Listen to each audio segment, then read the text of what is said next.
천천히 나를 죽이고 있었다. 폴 샘슨. 6개월 전까지만 해도 나는 마치 질주하듯 살았다. 언제나 신경이 곤두서 있었다. 매일 밤 온갖 걱정과 신경성 피로로 녹초가 되어 집에 도착하곤 했다. 왜 그랬을까? 누구도 내게 이런 말을 해주지 않았기 때문이다. 폴, 자네는 지금 스스로를 죽이려 들고 있어. 쉬엄쉬엄 해도 괜찮아. 그러니 긴장 좀 풀지 그래. 나는 아침에 일찍 일어나 급히 밥을 먹고 면도를 후딱 해치운 다음 재빨리 옷을 입고 집을 나섰다.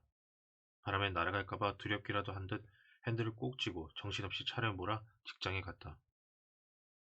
나는 빨리 일하고 집에는 서둘러 돌아오고 심지어 잠도 빨리 들기 위해 애썼다. 결국 디트로이트의 유명한 정신과 의사를 찾게 되었다. 그는 내게 여유를 가지고 살라는 지침을 주었다. 또한 언제나 마음을 편히 먹으라고 조언했다. 일을 하거나 차를 몰거나 밥을 먹거나 잠자리에 들어서도 늘 마음을 편히 가져야 한다고 했다. 그는 내가 그러지 못해서 천천히 자신을 죽이고 있는 셈이라고 말해주었다. 이후 나는 의사의 말을 실천에 옮기고 있다. 잠자리에 들 때면 의식적으로 몸을 편안히 하고 호흡을 가다듬고자 노력했다. 이 덕분에 지금은 편히 쉬었다는 기분으로 깨어나게 되었다. 이전에는 아침이 되어도 여전히 피곤하고 긴장된 상태였으니 엄청난 진전이다. 이제는 차분하게 밥을 먹고 운전을 한다. 물론 운전을 할 때 집중해야 하는 것은 맞지만 운전에 온통 신경을 쓰는 대신 머리를 쓰며 운전하려고 한다. 특히 직장에서 마음을 편하게 먹는 것이 중요하다. 하루에 몇 번씩 하던 일을 멈추고 마음 상태를 점검해 본다. 전화가 울려도 누군가에게 재촉당하는 것처럼 달려가 전화기를 붙들지는 않는다. 누군가 내게 말을 걸면 나는 마치 잠든 아기처럼 편안한 태도로 듣는다. 이런 노력 덕분에 내 삶은 훨씬 쾌적하고 즐거워졌다. 이제 나는 신경성 피로와 걱정에서 자유로워졌다.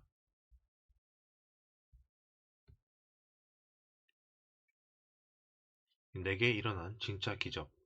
존 버거 부인. 나는 걱정 때문에 완전히 무너졌다.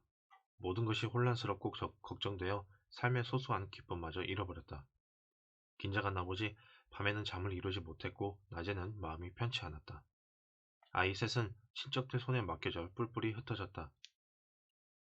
이 군에서 전역한 지 얼마 안 된 남편은 법률 사무소를 꾸리겠다며 다른 도시에 가 있었다. 나는 전쟁 후에 불안하고 어수선한 분위기를 온몸으로 체감하고 있었다. 나는 남편의 경력에 누를 끼쳤고 행복한 가정생활을 누려야 할 아이들의 권리도 빼앗았다.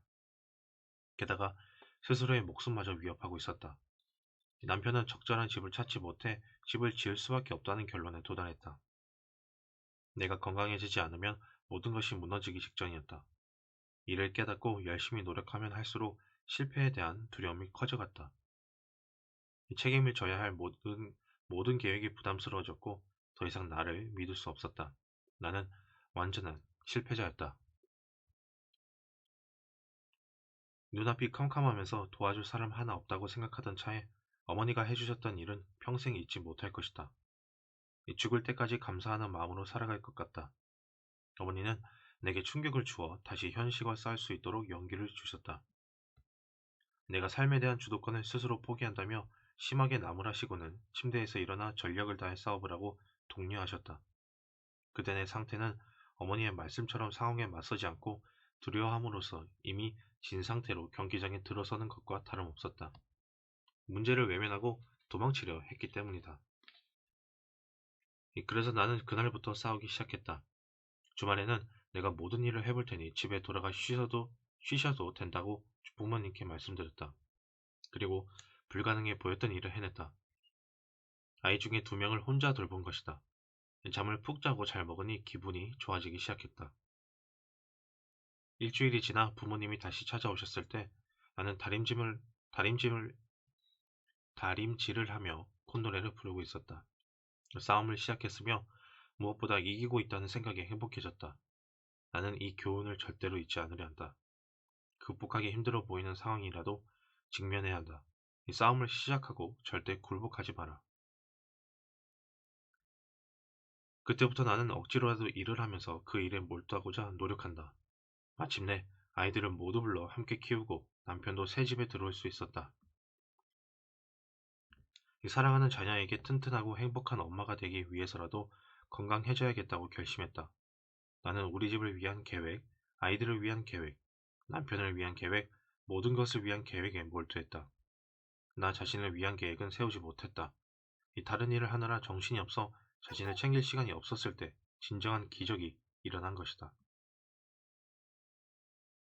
나는 점점 더 강해졌고 행복의 기쁨, 앞으로 펼쳐질 새로운 날을 설계하는 기쁨, 일상의 기쁨을 느끼며 잠에서 깨어났다. 피곤할 때는 잠시 우울해지기도 했지만 그런 날들은 생각하지도 말고 그 이유를 납득하려 들지도 말자고 다짐했다.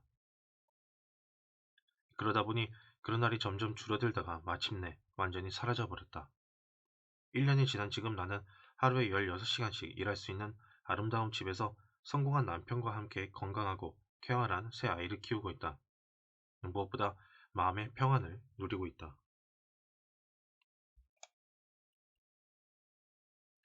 이 노동이라는 이름의 약, 페렌츠 몰나르.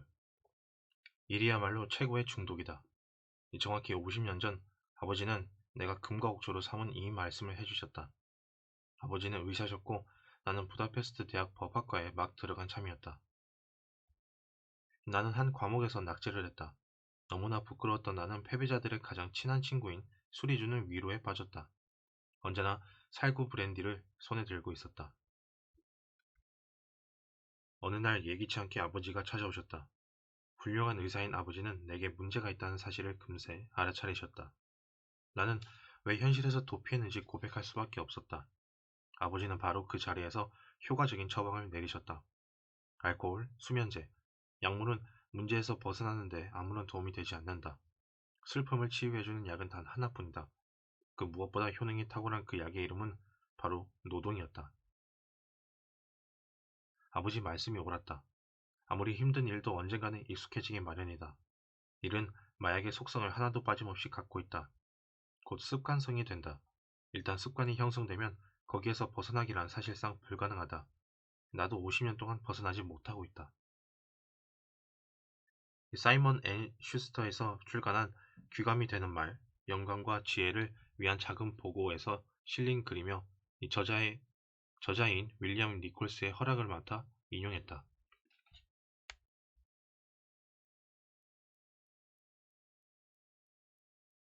내 인생의 전환점이 된 책.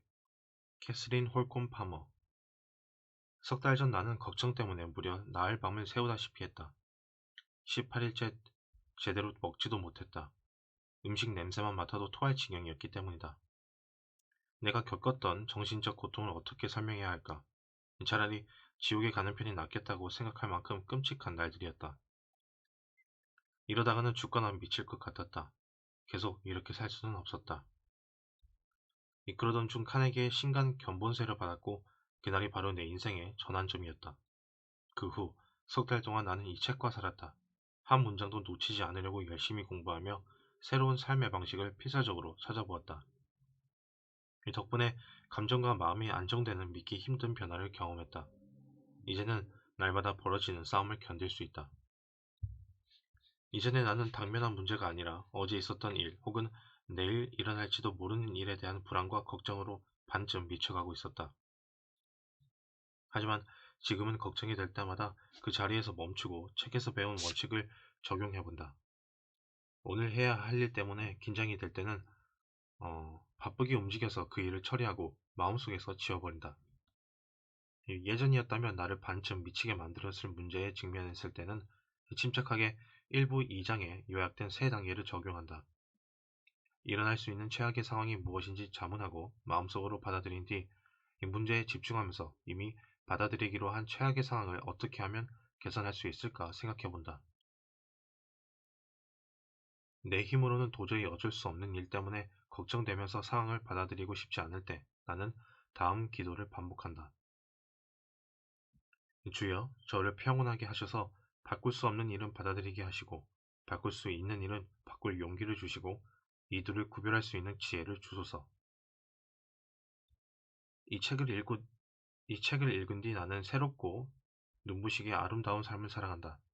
이제는 더 이상 불안해하며 건강과 행복을 해치는 일이 없다. 밤에 9시간씩 자고 음식도 맛있게 먹는다. 눈앞을 가로막고 있던 장막이 걷히고 문이 열렸다. 나를 둘러싼 세상이 얼마나 아름다운지 눈으로 확인하며 즐길 수 있게 되었다. 지금의 삶에 대해 그리고 이렇게 아름다운 세상에서 살 수 있는 것에 대해 하느님께 감사드린다. 당신에게도 이 책을 반복해서 읽으라고 제안한다. 이 책을 항상 머리맡에 두라. 당신이 직면한 문제에 적용했던 내용에는 밑줄을 치라. 집중해서 읽고 잘 활용하라. 이 책은 한 번 읽고 마는 책이 아니라 새로운 삶의 길을 열어주는 안내서이다.